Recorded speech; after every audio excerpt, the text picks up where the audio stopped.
Pass muna tayo sa Sushimaki mga boss master, at eto nga't naggayak lang ang mga ricado na ilalagay natin sa tilapia. Bali ito nga ginisa ko na lang ng sabay-sabay dahil nga medyo mahina ang ating kalaban na kalan.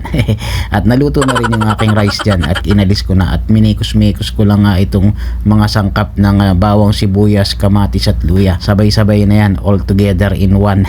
At pagkagisa ko nga nilagay na rin natin yung nabili kong tilapia sa fish market na 10 SR lang na tumpok, at nilagyan ko lang ng asin at paminta at konting sinigang mix para may kagat ng asim konti, at nilagay ko na rin yung ating nakuha na malunggay dyan sa kapitbahay, at nilagyan ko rin ng konting sili at konting soup stock na hot water, at nag timer lang ako ng 8 minutes dyan.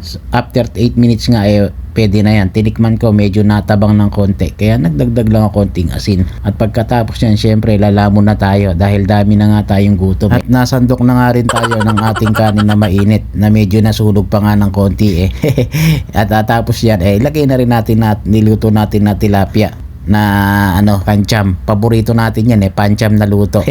At syempre kakain na tayo at magpasalamat tayo sa blessing na ating tanggap sa araw-araw. Yun lang, salamat, love you all.